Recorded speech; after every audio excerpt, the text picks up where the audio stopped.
Esta es una producción de Grupo Fórmula. Y ahora de viva voz, Stephanie Enaro, una reconocida, muy prestigiosa, internacionalista y especialista en temas de geopolítica. Muy buenos días, mi querida y admirada Stephanie. Gracias por estar con nosotros, siempre de manera muy generosa. Hola, ¿qué tal, Ricardo? Muy buenos días. Un saludo para ti y para todo tu auditorio.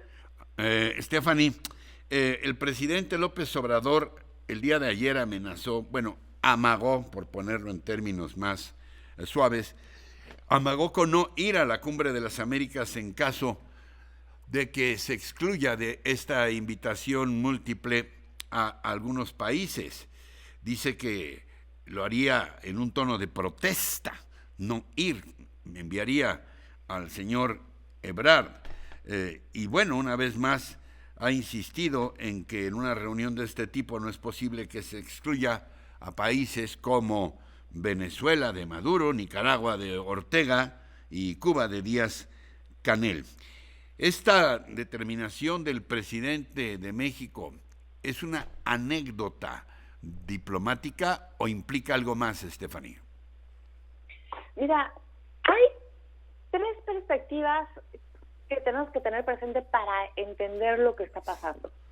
Vamos a partir del punto de que López Obrador sabe que es difícil que le pueda imponer su punto de vista a Biden, porque va justamente en contra de lo que Estados Unidos defiende, que es la democracia. Cuba, Venezuela y Nicaragua son países que no son democráticos, y estamos en un contexto global en donde la democracia está en su punto más bajo. Solamente el 6% de la población global vive bajo una democracia plena. Desde ahí, el terreno ya es complicado. Ahora, en el contexto nacional, esto puede servir como capital político para el 2024, pero también como un distractor para nuestra realidad nacional.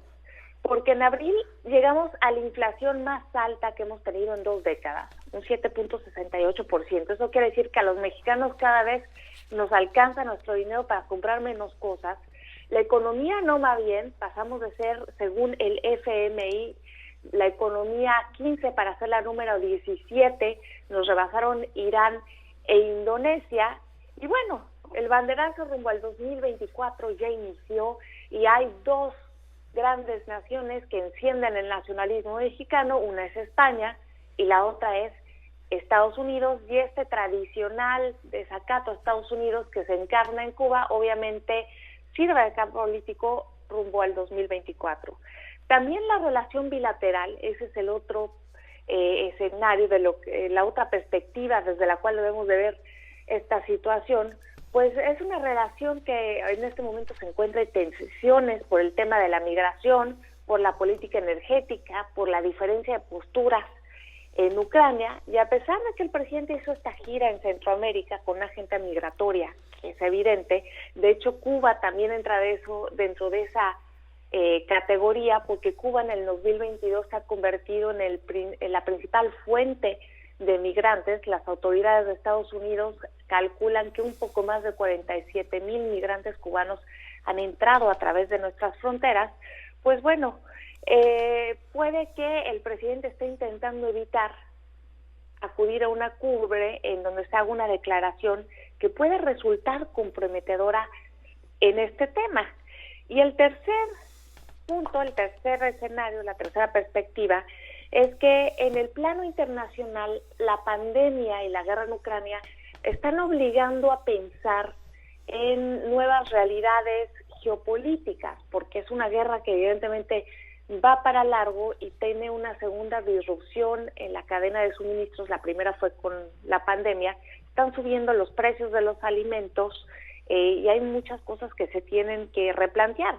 Y de manera paralela, en el Día de Europa, que fue el 9 de mayo, Emmanuel Macron habla de que se tiene que crear una Unión Europea política para poder incluir a Ucrania antes del 2039, y justamente el mismo día Andrés Manuel López Obrador dice en Cuba que se debe de impulsar una unión latinoamericana al estilo de la Unión Europea, y esto obviamente tiene una connotación política porque geográficamente no es viable, económicamente tampoco, si no habría más comercio entre nosotros, nuestras cadenas productivas no son complementarias, y con esto nos habla del preludio que se le puede venir a Estados Unidos en la región, porque es la primera vez en mucho tiempo que coinciden tantos gobiernos populistas de izquierda.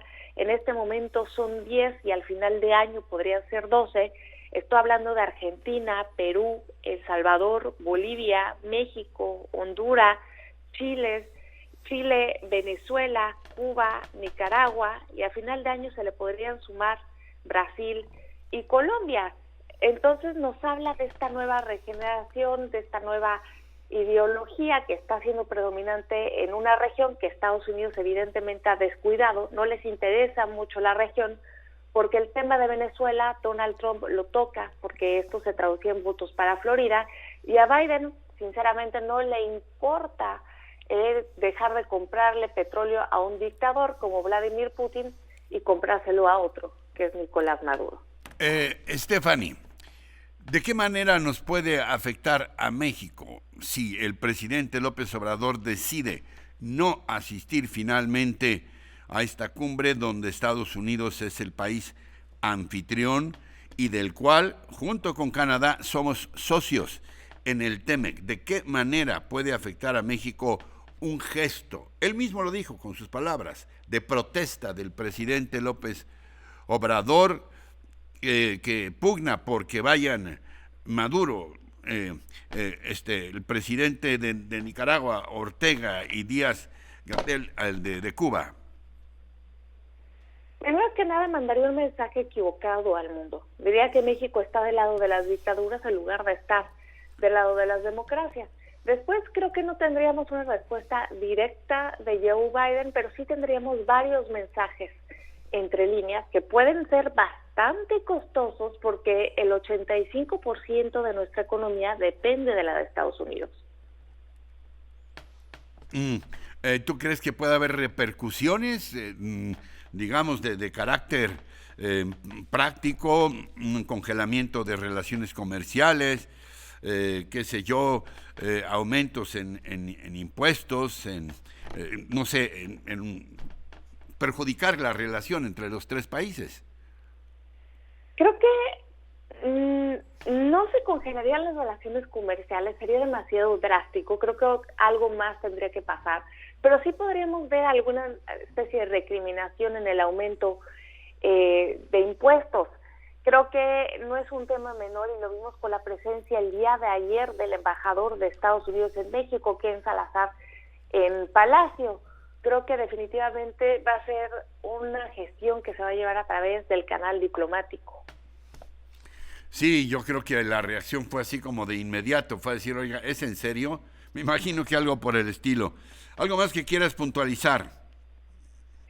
Creo que no debemos dejar de pasar este hecho, porque es el preludio del clima que se puede vivir en la región, y también se da justo, Ricardo, después de las declaraciones desafortunadas del gobierno de Joe Biden el 5 de mayo a la esposa del presidente, cuando le dice que México no es su patio trasero, que es su patio frontal, pero patio al fin, y parece que el patio se le está saliendo de control. Como siempre, Stephanie, un gusto hablar contigo y muy aleccionador escucharte. A ustedes, Ricardo, les deseo que tengan un excelente día. Les recomiendo mi columna en El Economista el día de mañana, y les comparto mis redes sociales. Me pueden encontrar en Twitter como @enaro. Stephanie, Enaro es con H. Gracias, como siempre, de nuevo, Stephanie. Te seguiremos también en tus redes. Encuentra más contenido como este en radioformula.mx.